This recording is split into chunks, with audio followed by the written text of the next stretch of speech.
Bonjour à tous, ravi de vous retrouver pour ce nouveau moment que nous allons passer ensemble. Aujourd'hui, un programme chargé, nous allons parler d'écologie, d'énergie, mais aussi d'économie. Depuis plus de 2 mois, la Russie, vous le savez, est entrée en Ukraine. Depuis, c'est une guerre terrestre, mais aussi économique qui est en train de se livrer à l'est de l'Europe. Elle a évidemment des conséquences pour tout ce monde qui fonctionne mondialisé. Alors nous allons étudier tout cela, voir si nous pouvons échapper à l'effondrement, voir la crise économique qui vient. Mais avant toute chose, vous le savez, n'oubliez pas de commenter, de partager et de cliquer sur le pouce en l'air juste en bas de cette vidéo pour nous aider à la diffuser. C'est parti!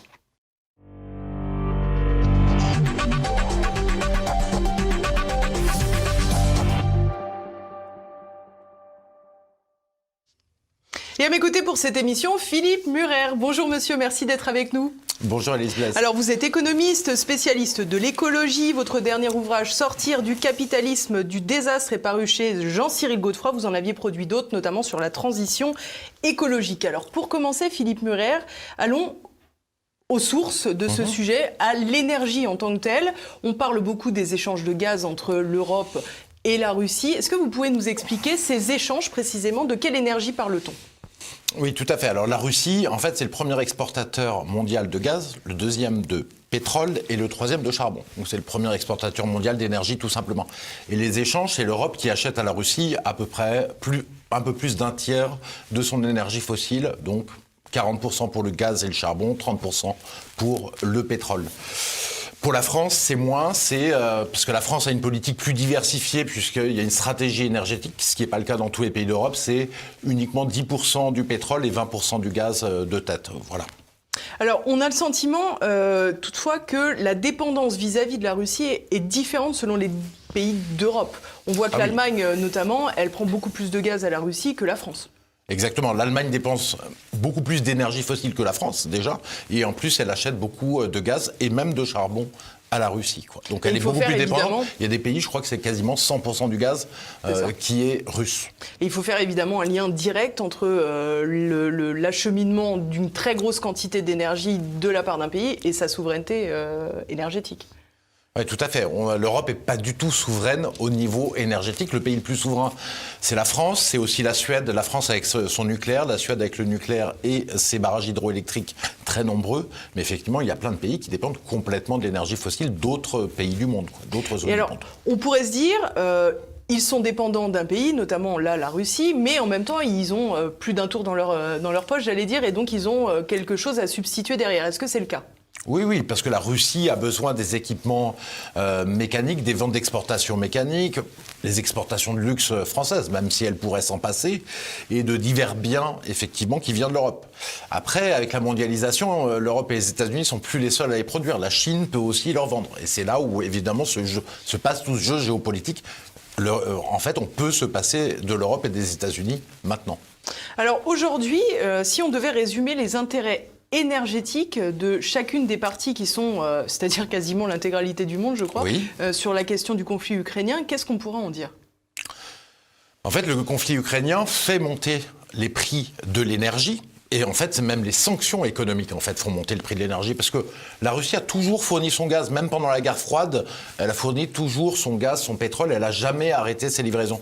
Par contre, tous les remous liés aux sanctions font monter le prix de l'énergie dans tous les pays du monde, notamment du gaz. Le gaz a explosé en Europe. Il faut savoir que le gaz, à un moment donné, valait 15 fois plus cher en Europe qu'aux États-Unis. Aujourd'hui, c'est plus que 5 fois plus cher. Mais donc, ça crée des... Et quel est le mécanisme qui produit cela alors ? C'est que le gaz se transporte très très mal. Voilà, et il faut mettre des pipelines, c'est pour ça qu'il y a des pipelines de gaz, c'est la meilleure façon de le transporter, mais il y en a beaucoup de la Russie vers l'Europe, c'est carrément une ramification entière de pipelines qui passe par le sud ou le nord de l'Europe, et il est très difficile à transporter. Vous pouvez le transporter par bateau, mais là il faudrait, par exemple pour approvisionner l'Europe, des centaines, voire des milliers de méthaniers, qui sont des très gros bateaux pour transporter. Donc le gaz est très particulier par rapport au pétrole et au charbon, puisqu'il se transporte mal, puisque c'est d'énormes volumes évidemment de gaz. Alors vous avez évoqué il y a quelques instants les sanctions économiques qui portent aujourd'hui sur la Russie. Elles ont été données par l'Union européenne essentiellement, mais aussi les Américains bien entendu. Je vous propose d'écouter tout de suite quelques propos de Vladimir Poutine il y a quelques semaines.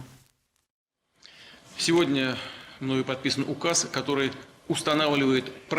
J'ai aujourd'hui signé un décret qui établit les règles du commerce du gaz naturel avec les États dits hostiles.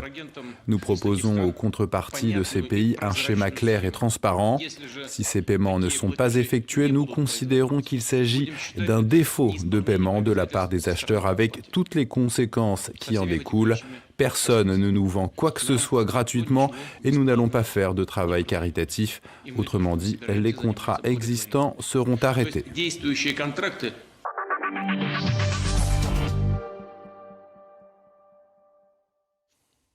Alors, je pense que cette question mérite qu'on s'y arrête parce qu'on voit une partie dans les médias où on nous explique que la Russie coupe le gaz à certains pays, c'est le cas de la Pologne, de la Bulgarie. On voit aussi cette histoire que Moscou obligerait les pays de l'Union européenne à payer ce gaz en roubles, mais on ne va pas forcément aux sources de ce problème. Est-ce que vous pouvez faire une explication que l'on puisse tous comprendre? Vous avez raison, la source du problème, c'est qu'en fait, l'Europe et les États-Unis ont fait quelque chose d'assez incroyable. Ils ont volé la moitié du trésor national russe. La Russie s'était constitué un trésor d'environ 600 milliards d'euros ou de dollars, c'est-à-dire les réserves de change qui permettent au pays de tenir en cas de crise, de payer des importations, etc. Or, l'Europe et les États-Unis ont gelé les avoirs russes, donc 300 milliards en dollars et en euros.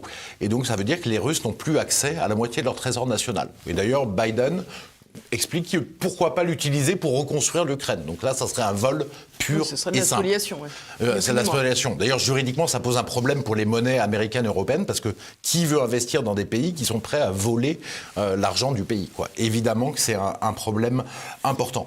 Et l'autre problème, c'est que quand les Russes vendent leur gaz aux Européens, c'est en euros. Mais les Européens disent non, on vous gèle vos euros.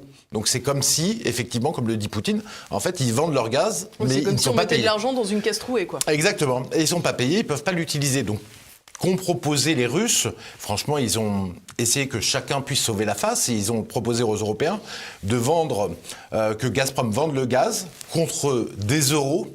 Mais ces euros sur un compte spécial de Gazprom seraient immédiatement transformés en roubles. Et donc tout le monde s'y retrouvait, tout le monde sauvait la face. Sauf que les Européens ont décidé d'être plus royalistes que le roi et de s'y opposer. Et donc c'est pour ça qu'ils ont coupé le gaz à la Pologne et qu'ils risquent de couper le gaz à l'Europe si on continue à faire les malins avec la Russie. Alors c'est une autre incidence aussi, c'est que le fait que d'autres pays, des pays ont accepté de payer en roubles le gaz russe, ça soutient l'économie russe du coup. Oui, de toute manière, tout à fait. Mais de toute manière, Poutine, il joue un petit peu aussi un jeu avec ça. Parce qu'avant cela, si vous voulez, quand les Européens achetaient en euros, que pouvait faire la Banque centrale? Vendre ses euros pour acheter des roubles et soutenir le rouble. Donc ça ne change pas grand-chose. Le problème, c'est que c'est gelé. Mais en fait, ce que fait Poutine là, c'est aussi un coup géopolitique. Parce que, comme vous le disiez dans votre présentation, il y a une bataille plus globale. Bien sûr. Les Américains ont dit qu'en fait, ils voulaient affaiblir considérablement la Russie. Et donc que c'est leur but, en fait, aussi dans cette opération. Donc du coup, que fait Poutine? Il se dit, nous, on va aussi affaiblir les Américains en faisant payer l'énergie dans notre monnaie nationale. Et d'ailleurs, il y a eu une contagion, puisque, je ne l'aurais jamais parié, l'Arabie Saoudite a dit, pourquoi pas vendre à la Chine notre pétrole en yuan chinois, et plus en dollars. Et là, c'est l'amorce de la dédollarisation de la planète, et donc ça enlève une arme énorme aux États-Unis, qui est le fait qu'ils ont la monnaie de réserve mondiale, la monnaie monde, et qui leur permet de tous payer malgré leurs déficits commerciaux qui sont majeurs et de se financer. Donc vraiment, là, on est dans une bataille géopolitique, et en fait, les Américains sont en train d'y perdre, en fait, là-dessus, et les Européens aussi, parce que finalement, on se croit plus puissant qu'on est. On est de moins en moins puissant face à la Chine, aux pays émergents. Il y a un rééquilibrage du monde et on veut jouer notre puissance à ce moment-là. Et que nous disent les autres? Ils nous disent non, pas question, vous allez trop loin. Et en fait, ils s'allient ensemble fondamentalement. Et c'est un effet boomerang de cet abus de puissance qu'on cherche à imposer aux autres. Alors, si on laisse un petit peu l'économie quelques minutes, je reviens à une déclaration qui porte plus sur l'écologie. On a entendu, alors je ne sais plus, je préfère même pas citer le nom de ce triste cire, mais qui expliquait qu'à chaque fois qu'il regardait son radiateur, il y avait du sang d'enfants ukrainiens qui coulait. On nous a expliqué aussi que pour aider l'Ukraine, il fallait baisser son chauffage d'1 degré. Qu'est-ce que c'est que ça, Philippe Murer? C'est totalement absurde. On est parti dans la folie, en fait, chez les gouvernements occidentaux et parmi les journalistes. Parce qu'en fait, les Russes, ils ont 300 milliards de réserves de change. Donc en fait, ils ont 200 milliards d'importations par an. Ils ont quoi payer leurs importations pendant 1 an et demi et faire la guerre pendant un an et demi. Avec les exportations qu'ils font en plus minimum, ils peuvent payer la guerre pendant 5 ans. Donc en fait, ça ne changera rien si on arrête le gaz russe ou on arrête de les payer. Ils ont les moyens de le faire et ils iront au bout. Après, ce qui est fou, c'est que si vous baissez votre chauffage de 1 degré, vous économisez moins de 10% de votre facture d'énergie donc en gaz. Et donc, on pourrait arriver, j'ai fait un petit calcul, à moins 20% en gros de consommation de gaz russe. Donc, ça ne change pas grand-chose. Et surtout, Zelensky se fout de nous, le gouvernement ukrainien. Parce qu'en fait, il explique aux Européens, arrêtez d'acheter du gaz russe. Mais lui continue de l'acheter pour sa population, qui n'est alimenté qu'en gaz russe par un gros gazoduc qui le traverse. Et en fait, ils continuent à l'alimenter. Ils ont pu se chauffer pendant cet hiver. Et en plus, ils touchent des redevances chaque fois qu'il y a du gaz russe qui passe vers les États-Unis. De toute manière, on le sait, tout ça, ce sont, à mon avis, des scripts qui sont écrits par les États-Unis et qui sont recrachés par Vladimir Zelensky. Alors, on voit justement dans ce que vous venez de nous expliquer qu'à aucun moment Poutine a voulu couper le gaz à l'Ukraine, par exemple. Non, il ne l'a pas fait. Pour ce que je sais, ils ont encore pu se chauffer, sinon on les aurait entendus, vu qu'ils faisaient très très froid, et ça aurait été un problème. Et ils sont extrêmement dépendants du gaz russe, qui en plus, je crois, est vendu moins cher qu'aux autres pays, en signe d'aide à l'Ukraine, quoi. En tous les cas, on voit que beaucoup ont essayé de raccrocher la cause ukrainienne à une volonté de protéger la planète. Concrètement, on a le sentiment que ce sont souvent des bellicistes à l'égard de la Russie. Et on se dit, la guerre, c'est quand même pas la panacée sur le plan écologique. Non, c'est un peu la catastrophe. D'ailleurs, il y a Jadot, effectivement, et Europe Écologie Les Verts, qui sont vent debout contre le gaz de schiste en France, l'exploitation du gaz de schiste en France. On sait qu'ils l'ont fait interdire. Moi, je pense que c'est pas une mauvaise idée parce qu'effectivement... On y reviendra après avec une petite vidéo qui explique. Et qu'il trouve qu'il n'y a aucun problème de se passer du gaz russe pour aller acheter du gaz de schiste américain. Non, je pense que ça n'a pas de sens, quoi. Je veux dire, c'est pas pour la planète, c'est pas bon, la guerre. Parce que de toute manière, ça va surtout appauvrir, paupériser de façon très importante par la hausse des prix de l'énergie les Français. Or, pour acheter des produits écologiques, il faut un pays prospère. D'ailleurs, si vous réfléchissez, ceux qui ont plus fait d'efforts écologiques ces derniers temps, c'est la Norvège, la Suède et la Suisse, parce qu'ils ont les moyens.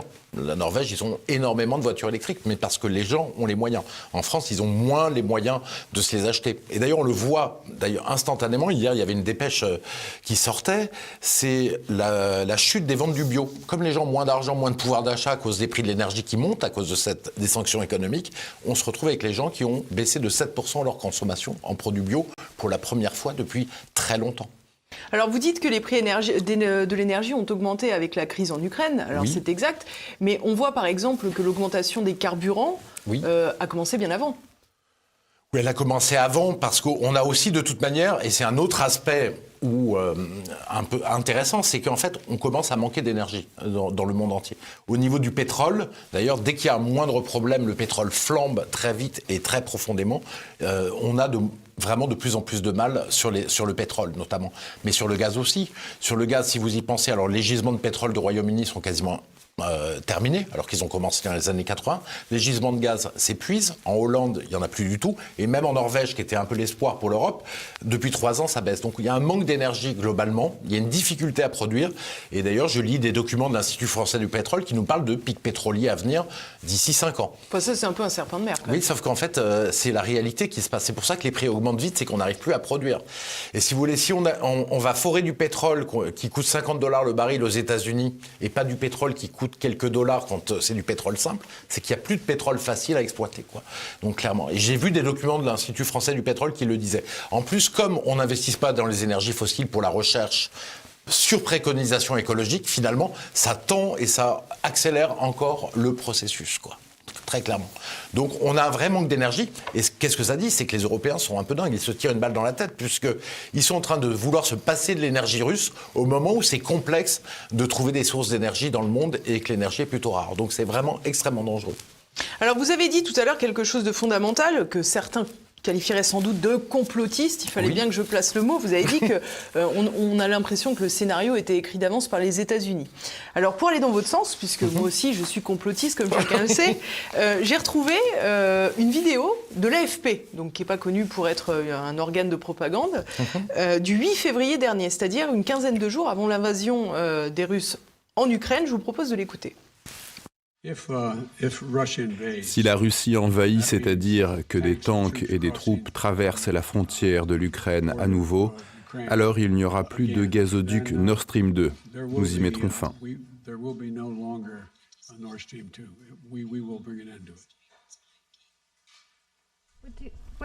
Mais comment allez-vous faire exactement, puisque le projet et le contrôle du projet sont sous le contrôle de l'Allemagne ? Je vous le promets, nous serons en mesure de le faire.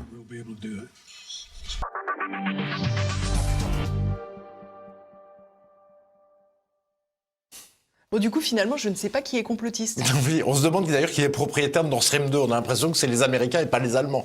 Puisque ce pipeline qui va de la Russie, nouveau pipeline de la Russie à l'Allemagne, à grand débit, effectivement, on dirait que c'est Biden qui le ferme tout seul, quoi, effectivement. Et que les Allemands et les Européens sont les marionnettes de Biden, quoi. Mais c'est vraiment incroyable, parce qu'en plus, on sait que ce gazoduc, il ennuie les Américains depuis belle lurette.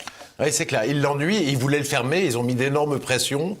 Et là, apparemment, ils savaient en avance qu'il allait pouvoir le faire fermer, quoi. Ça, c'est quand même extraordinaire, quoi. C'est quand même sidérant. Et alors, évidemment, quelles sont les conséquences d'une fermeture du gazoduc Nord Stream 2 ? Alors, les Allemands, ils ont besoin de plein de gaz. Parce que comme ils ont choisi de fermer le nucléaire pour faire des énergies renouvelables, qui ne fonctionnent que la moitié du temps quand il y a du soleil et du vent, l'autre moitié du temps, il faut importer de plus en plus de gaz pour les centrales électriques à gaz. Et donc, si on ferme Nord Stream 2... ça va poser des petits problèmes. Alors, on va pouvoir tenir la situation, mais on va pas pouvoir augmenter la consommation de gaz. Par contre, ce qui va se passer, c'est que finalement, on va se retrouver, ce que veulent les Américains, à acheter du gaz de schiste américain, puisque eux en produisent et peuvent en produire un petit peu plus. Et donc, ils vont essayer de vendre leur gaz de schiste aux Européens. Surtout, en plus, ça a un autre effet, c'est-à-dire que le gaz de schiste n'était pas rentable. Le pétrole de schiste l'est, mais pas le gaz de schiste. Et en fait, c'est en train de rendre le gaz de schiste rentable, pour le grand plaisir des Américains qui adorent forer pour trouver de l'énergie. Et ça le rend rentable, effectivement, et donc ça soulage tout le secteur américain au bon moment, quoi, puisque le gaz de schiste est en train d'augmenter le prix de façon très importante aux États-Unis. Alors c'était une énergie qui n'avait pas le vent en poupe parce qu'on considérait, et on considère toujours d'ailleurs, qu'elle est très polluante, et je vous propose de regarder une petite vidéo explicative. Le schiste est la roche sédimentaire la plus répandue sur la planète. Certains schistes contiennent du méthane piégé dans leurs fissures. De ce fait, d'énormes réserves de gaz seraient réparties partout dans le monde. Les réserves mondiales de gaz de schiste sont estimées à 448 000 milliards de mètres cubes, environ 140 ans de la consommation actuelle de gaz naturel. Plus de la moitié de ces réserves se trouvent en Asie et en Amérique du Nord. À la différence des réserves conventionnelles, la roche est ici à la fois source et réservoir. Il est donc impossible de pomper comme dans les poches de gaz naturel. Les quantités de gaz de schiste par mètre cube de roche sont très faibles, et son extraction est techniquement complexe. L'une des techniques est l'hydrofracturation. Avec un derrick, on perce d'abord en profondeur pour atteindre la couche des schistes. Le forage se poursuit horizontalement, souvent sur plusieurs kilomètres. Ensuite, d'énormes quantités d'eau sont injectées. Elles cassent les schistes, libérant le gaz. Cette technologie nécessite non seulement des millions de litres d'eau, mais aussi l'addition de nombreux produits chimiques. Si une moitié de l'eau peut être récupérée, l'autre moitié peut se diffuser jusqu'aux nappes phréatiques, risquant de polluer l'eau potable.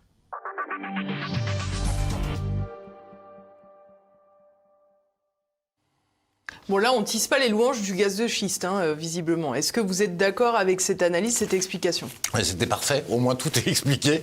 On met des produits chimiques, mais en plus certains qui sont cancérigènes, sous le sol, en espérant... Oui, il y en a qu'on mange aussi. En espérant en espérant qu'ils ne vont pas remonter, et en espérant qu'ils ne vont pas polluer les nappes phréatiques. Donc, et on a vu d'ailleurs des Américains dans un film qui s'appelait Gasfire, je crois, un petit film qui montrait que les Américains, ils pouvaient enflammer l'eau du robinet dans certaines régions, quoi. Donc ça remontait clairement dans les nappes phréatiques. Donc c'est extrêmement dangereux. Et c'est pour ça que les Européens n'ont pas voulu le faire. Extrêmement polluant, quoi, en fait. Et donc ça crée d'ailleurs, je crois qu'au Royaume-Uni, ils ont arrêté le gaz de schiste parce qu'il y avait trop de séismes qui se propageaient à cause du gaz de schiste. Aux États-Unis, il y en a aussi beaucoup plus de petits séismes, mais au Royaume-Uni, c'était des séismes un petit peu sévères, quoi. Voilà, de force 5. Et du coup, ça les a un petit peu calmés sur le gaz de schiste. Ouais. Mais alors, on a le sentiment finalement que c'est parmi les plus mauvaises solutions énergétiques, on va dire, mais que finalement, si on ferme le robinet de toutes les autres avant, les Européens se retrouvent à acheter du gaz de schiste parce qu'il n'y a plus d'autres solutions. Exactement, on n'avait pas le choix. D'ailleurs, c'était un peu le plan des Américains depuis longtemps, hein. Moi, j'étais au Parlement européen à une époque, et ça fait longtemps aussi que la Commission européenne pousse pour qu'on achète du gaz américain et qu'on arrête d'acheter du gaz russe. Donc tout ça se formait depuis très longtemps, alors qu'écologiquement, c'est absurde. Et c'est vrai qu'on n'entend pas du tout. Il faut bien comprendre du coup que c'est deux gaz différents. On ne parle pas du même gaz, parce que le gaz russe, c'est pas du gaz de schiste en l'occurrence. Non, c'est du gaz naturel. Mais en fait, je crois c'est le même gaz derrière. Hein. C'est du méthane quand même, quoi. Effectivement. Enfin, l'extraction n'est pas la même. Mais l'extraction n'est pas la même. C'est du méthane mélangé, donc il faut d'abord le purifier parce qu'il y a d'autres gaz, etc. Ensuite, il faut puisqu'il faut le transformer en Europe, on ne peut pas mettre un pipeline, donc on va le compresser jusqu'à obtenir une température si froide, moins 160 degrés, qu'on peut le transporter par bateau. On pourra transporter des vaccins aussi. Voilà, en même temps, on va pouvoir le transporter par bateau. Ensuite, il faut le gazéifier en Europe. On n'a pas du tout les infrastructures, on n'a pas les navires, et les États-Unis ne produisent pas ce gaz de schiste pour l'instant suffisant pour l'Europe. Donc on n'a rien. Si on coupe le gaz russe maintenant, on est vraiment à poil. Il n'y a plus rien, quoi. Je veux dire, je ne sais pas comment on se chauffera l'hiver prochain. D'ailleurs, il y a un Allemand qui disait... On a le sentiment que c'est très complexe. Oui, c'est plus cher. C'est plus cher au transport. On perd 10% de l'énergie au passage pour les opérations diverses et variées. Donc, ça n'a que des désavantages. D'ailleurs, le Japon paye beaucoup plus cher. Il paye du gaz naturel liquéfié. Il paye beaucoup plus cher que les Français, le gaz, qui est le gaz naturel russe amené par pipeline. Donc, ça va faire augmenter très fortement les prix. C'est vraiment une absurdité, quoi. Et alors, à l'origine de ce gaz naturel, cette fois, si la Russie ne le vend plus à l'Europe, qu'est-ce qu'elle va faire de ce gaz? Est-ce qu'elle va pouvoir le vendre à quelqu'un d'autre? Oui, mais pas tout de suite. Alors, elle peut en vendre à la Chine puisqu'elle a déjà des pipelines, mais elle est en train de construire de toute manière des pipelines pour en vendre beaucoup plus à la Chine. Donc, pendant quelques années, elle peut être coincée à vendre moins de gaz. Et donc, il faudra qu'elle attende quelques années. Elle a tout le temps d'attendre, la Russie, et les Russes sont patients là-dessus. Ils ont des centaines de milliards. De toute manière, ils font 100 milliards d'excédent commercial par an. Donc, s'ils en font plus que 50 ou 20, il n'y a aucun problème. Ils n'ont pas de dette publique, contrairement à nous. Donc, ils ont le temps d'attendre. Et après, ils le revendront effectivement aux Chinois et en Asie. Il y aura de la demande de toute manière. Eux seront contents d'acheter ce gaz moins cher et de nous laisser acheter le gaz naturel liquéfié du Qatar et des États-Unis plus cher, quoi. Voilà. On est les dindons de la farce dans cette histoire, vraiment, les Européens. On a le sentiment que la situation se répète par rapport à 2014. En 2014, les sanctions portaient essentiellement sur l'aspect agricole des échanges entre l'Europe et la Russie. À l'époque, on se souvient que la Russie a su développer une agriculture très rapidement. Elle est devenue beaucoup plus résiliente. Oui. Et quand les relations ont repris, finalement, la France et l'Union européenne est restée avec ses stocks qu'elle ne pouvait plus vendre à la Russie parce qu'elle n'en avait plus besoin.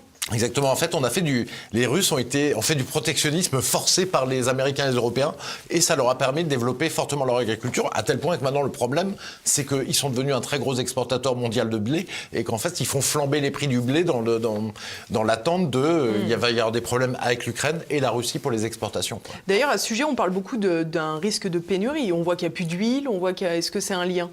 Alors l'huile de tournesol, vraiment, l'Ukraine fournit un tiers de l'huile de tournesol mondial. Donc vraiment, elle a un rôle très important. Et là, ça a un lien avec ça, très clairement. Ça a un lien avec...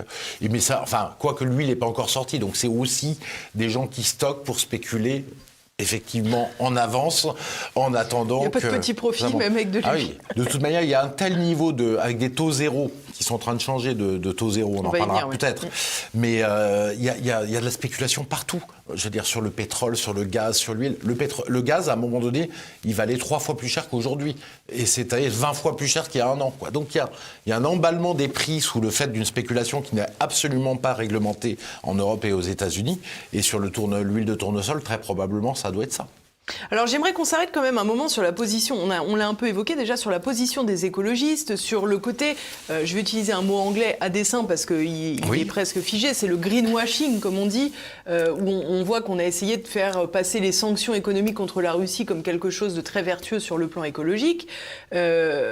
Et finalement, on se rend compte que on va arrêter d'acheter du gaz à une terrible dictature qu'est la Russie, parce qu'il faut quand même prendre soin des droits de l'homme et de la planète. Mais finalement, on va aller acheter du gaz de schiste ultra polluant aux États-Unis et on va continuer de faire du business avec le Qatar et l'Arabie Saoudite. Exactement, qui sont dans une guerre beaucoup plus horrible, vraiment absolument terrible avec le Yémen, l'Arabie Saoudite, où on a des images absolument atroces qui nous parviennent, mais ça, c'est pas un problème. Vous voyez, c'est du deux poids, deux mesures.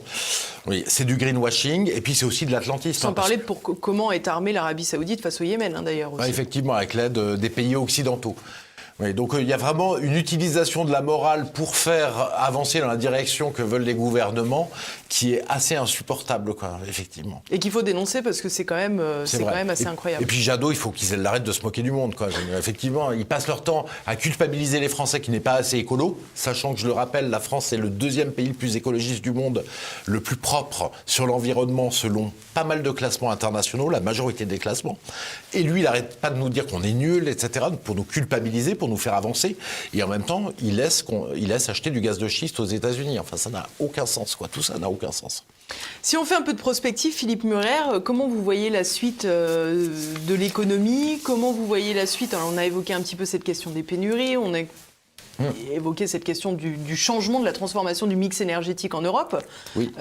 Comment vous voyez la suite? Alors déjà, il y avait depuis un an, à cause de tout l'épisode Covid qui a désorganisé les chaînes de production, il y avait un problème d'inflation. Il y avait un problème d'inflation aussi, alors on va peut-être pas se lancer là-dessus, c'est un peu complexe, mais c'est les dysfonctionnements faits du capitalisme mondialisé et financiarisé. En fait, moi, j'ai le sentiment, ça reste anecdotique, mais qu'il y a une sorte de démotivation dans les entreprises de travailler pour le saint dividende et qu'il y a une médiocratie qui s'est installée, quoi, en fait. Puisqu'en fait, soit vous obéissez à toutes les injonctions financières, soit vous démissionnez. Finalement, il reste une certaine médiocrité dans les grandes entreprises, pas toutes, bien entendu, mais dans un certain nombre, et une démotivation. Donc on avait ce problème d'inflation qui est déjà, et là arrive l'histoire avec l'Ukraine et la Russie qui va augmenter l'inflation. Et là, le problème, c'est qu'on est parti pour des années d'inflation, pour plusieurs années d'inflation, puisque ça dure depuis trop longtemps et qu'on a une transmission au salaire aux États-Unis, par exemple. Le salaire augmente de 5%. Sauf que l'inflation, aux États-Unis, elle est de 8,5%. Un truc de fou. Sur les prix au détail. De 30% sur les prix à la production. Donc il y a, première chose, une baisse du pouvoir d'achat qui est énorme des gens. C'est comme si on leur avait baissé leur salaire de 3,5%, en fait. Donc, perte de pouvoir d'achat. Pareil en Europe. Et du coup, on va se retrouver, bien sûr, là, immédiatement, les chiffres se dégradent et on se retrouve en début de récession. Aux États-Unis, moins 1,4% de croissance au premier trimestre. Et on continue à voir les indicateurs se dégrader, comme en France. D'ailleurs, rappelez-vous comment Bruno Le Maire s'est foutu des Français, a expliqué pour faire réélire Macron que c'était le début des 30 Glorieuses. Et là, il vient de nous expliquer hier qu'en fait, la France était face à des difficultés économiques considérables. Donc on voit vraiment qu'ils prennent les Français pour des cons. Il y a l'avant-campagne et puis l'après-campagne. L'après-campagne. Enfin, c'était un peu prévisible. Oui, mais à ce point-là, quoi, parce que le retour des 30 Glorieuses, c'était ridicule, quoi. Évidemment, comme si on était parti et tout le monde le voyait bien, mais là, à ce point-là, c'est vraiment incroyable. Alors, vous l'avez évoqué aussi tout à l'heure, la question des taux d'intérêt. On sait qu'ils étaient extraordinairement bas, peut-être même anormalement bas depuis de nombreuses années. À quoi faut-il s'attendre? Oui, alors ça, c'est une très bonne question. C'est le troisième tour. Donc le premier tour, c'est baisse du niveau de vie, destruction aussi du tissu industriel à cause de l'énergie chère, le problème de la récession. Et le troisième tour, c'est quoi? C'est effectivement les taux d'intérêt. Puisque comme l'inflation est très élevée, à un moment donné, il faut l'arrêter. On ne va pas laisser s'emballer l'inflation sans arrêt. Un peu d'inflation, c'est bien, mais quand on est à 12% d'inflation aux Pays-Bas, ça ne va plus du tout, quoi. Donc on a un resserrement des taux d'intérêt. Aux États-Unis, les taux d'intérêt sont passés grosso modo à 10 ans du gouvernement de 1% à 3%, ce qui est énorme. Ça va avoir plusieurs effets. Ça va avoir un effet sur l'immobilier, de baisse des prix immobiliers, puisque les gens pourront acheter moins cher, emprunter moins d'argent, puisqu'ils payent plus de taux d'intérêt. Enfin, seront obligés d'acheter moins cher, plus exactement. Oui, ils seront obligés. Et actions et obligations sont en train de baisser. Et franchement, ça sent la crise financière, le début de crise financière à plein nez, quoi. On verra comment ça va se développer, mais il y a un risque très élevé, puisque de toute manière, ils vont monter les taux à combien ? 3, 4, 5%, jusqu'à ce que les actions dégringolent, quoi. Parce que s'ils montaient les taux à 8%, ce qui serait normalement le point neutre pour une inflation à 8% minimum, eh bien, de toute manière, les actions seraient par terre. Donc les actions vont partir au tapis, on va se prendre une crise financière qui est vraiment en train d'arriver. Et en plus, c'est surtout, c'est-à-dire que c'est sur l'immobilier, les actions et les obligations en même temps. En fait, les financiers perdent surtout. Donc attention à l'assurance vie, où il n'y a pas beaucoup de réserves aujourd'hui. Attention aussi aux fonds de pension américains. Tous les idiots du village qui nous ont expliqué qu'il y avait une retraite par capitalisation vont voir l'effondrement dans ce cas-là des fonds de pension américains qui ont des réserves plutôt négatives et qui ne vont pas pouvoir payer les retraites, parce qu'ils vont perdre sur tous les tableaux. Et je pense que ça va plus loin. En fait, j'ai pris un petit peu de hauteur en réfléchissant et je me suis dit finalement, cette mondialisation libérale, ça fait 20 ans qu'elle est en train d'appauvrir l'Occident en général, par le fait qu'on casse la clé de la prospérité qui est l'industrie. En France, ça s'est vu, mais ça se voit aussi en Italie, en Espagne, où l'industrie baisse encore plus fortement les productions industrielles qu'en France. Et en Allemagne, en fait, contrairement à ce qu'on pense, elle commence à s'effriter et même à baisser. Il n'y a pas de croissance de l'industrie depuis 10 ans, et maintenant ça baisse. Et pareil aux États-Unis. Donc on a cassé les clés de la prospérité et on a réussi à créer de la prospérité artificielle, en fait. Et vous voyez à partir de quoi ? C'est à partir de faire monter les prix de l'immobilier, donc donner le sentiment aux gens qui s'enrichissaient, faire monter le prix des actions, des obligations, qui derrière étaient dépensés, cet argent, ces richesses artificielles. Sauf que là, comme on dit, avec l'inflation qui arrive, ce moteur se casse. Et donc, ça veut dire que le moteur, on va se prendre en fait toute notre baisse de niveau de vie qui avait été cachée va d'un coup se dévoiler. Et en fait, je pense que les gouvernements vont se prendre dans les dents, en fait, tous les travers de la mondialisation néolibérale. Ils vont payer l'addition maintenant. Et je pense qu'on a potentiellement un bouleversement économique du monde qui va se passer, du monde occidental, quoi. Avec des années très dures pour les citoyens, mais au moins peut-être qu'on va pouvoir se débarrasser de ces élites néolibérales qui nous emmenaient un petit peu à la catastrophe, quoi. Et avec ça, il faut évidemment prendre en considération le fait qu'on soit totalement interdépendant, qu'on n'ait plus d'usines, qu'on ne soit plus du tout autosuffisant. C'est ça, et quand je parlais de dysfonctionnement, par exemple, un exemple parmi plein d'autres, une voiture, maintenant, il y a des composants qui viennent de dizaines de pays pour gagner quelques centimes d'euros sur la voiture, hein. Et là, les câbles, ils venaient d'Ukraine. Et donc, comme les usines ne fonctionnent plus en Ukraine, dans pas mal de régions, en fait, ça a fait fermer la production de Mercedes et de Volkswagen. Et je crois de Peugeot aussi, de certaines parties de Peugeot, parce qu'il n'y avait plus de câbles. Donc c'est hyper dangereux d'avoir des chaînes éclatées. Il suffit qu'il y ait un problème dans un pays et en fait, tout se répercute dans le monde entier. On sait que... Et on voit que ça arrive de plus en plus souvent, parce que mine de rien, en 2020, c'était avec le Covid-19. Maintenant, Exactement. en 2022, c'est avec la crise ukrainienne. Exactement. Vous regardez d'ailleurs... Je suis parti en vacances, j'ai pris une voiture de location. Les prix ont augmenté de 40%. Et les agences vous expliquent. En fait, on n'a plus que des vieilles voitures. On ne peut plus acheter des voitures neuves, en fait. Et donc, on a un manque de capacité, parce qu'ils en ont vendu quelques-unes. On se retrouve avec des voitures un peu plus vieilles et beaucoup plus chères, parce qu'ils ne peuvent plus acheter aux constructeurs automobiles qui ne leur vendent pas de voitures, parce qu'ils ont déjà du mal à fournir leurs clients particuliers. Et ils ne pourraient pas de toute façon acheter de l'électrique parce qu'il n'y a pas assez de bornes. Voilà, c'est ça, exactement. Il n'y a pas assez de bornes, il n'y a pas assez d'électricité non plus. Et il manque surtout de puces, puisqu'ils ont mis des puces absolument partout dans les voitures. Sauf que le problème maintenant, c'est qu'il n'y a plus assez de puces pour cela. Mais c'est aussi... On s'en réjouit.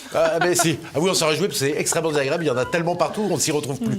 Mais ça montre aussi ce problème, parce qu'en fait, les puces sont produites principalement en Asie, dans quelques pays, et finalement, on n'arrive plus à s'y retrouver. Par exemple, toutes les puces des ordinateurs et des appareils électroniques les plus puissants sont fabriqués à Taïwan. S'il y a un problème à Taïwan, il y a toute l'économie mondiale qui se retrouve bloquée là-dessus. Donc vous voyez, on a vraiment un facteur de risque important et de pénurie importante, quoi. Comment peut-on, à l'échelle individuelle, parce que je crois qu'il n'y a plus que celle-là qui peut encore compter, familiale et individuelle, on va dire, comment on peut se protéger, entre guillemets, de tout cela, de l'effondrement, de se retrouver en slip, j'allais dire. Bon, achetez un bouquin sur le survivalisme. Je suis sûr que vous avez fait des émissions sur TV Liberté. Effectivement, d'ailleurs, je recommande aux téléspectateurs la dernière émission de Florian Janin, Les femmes et les enfants d'abord, avec Pierrot San Giorgio. Vous avez raison, c'était la page de pub. Voilà. Et en fait, non, la seule manière au niveau de son patrimoine pour se protéger, acheter de l'or, absolument. Vraiment, acheter de l'or, surtout pas du bitcoin. Là maintenant, avec le Nasdaq qui va s'effondrer, à mon avis, ça ne tiendra pas. Et acheter de l'or, par exemple, dans la crise de 1929, crise financière, les gens qui avaient 10% d'or dans leur portefeuille, et même 90% d'actions, se sont retrouvés à l'équilibre et n'ont pas perdu d'argent. Alors que les actions ont baissé de 80% à un moment donné pendant la crise. Vous voyez, donc ça vous permet de préserver le patrimoine. Donc acheter des métaux précieux, pas pour spéculer, mais pour préserver vos patrimoines, c'est essentiel. Parce qu'aujourd'hui, en fait, on est en train de se faire ruiner. Si vous avez une épargne, vous perdez 5% d'inflation, vous avez 1% de rémunération, vous perdez 4% par an de votre épargne, quoi. Et ça pourrait aller plus loin. Après, je ne suis pas Madame Irma, c'est des phénomènes chaotiques, on ne sait pas ce qui se passe, mais vraiment on rentre dans une période hyper dangereuse, quoi, je pense. Merci beaucoup Philippe Meurer d'être venu nous retrouver sur le Samedi Politique. Merci à tous de nous avoir suivis. Si vous ne l'avez pas déjà fait, je vous rappelle, n'oubliez pas de partager, de commenter et cliquer sur le pouce en l'air en bas de cette émission. C'est le gage de notre succès et vous en êtes partie prenante. Je vous dis à la semaine prochaine, à bientôt.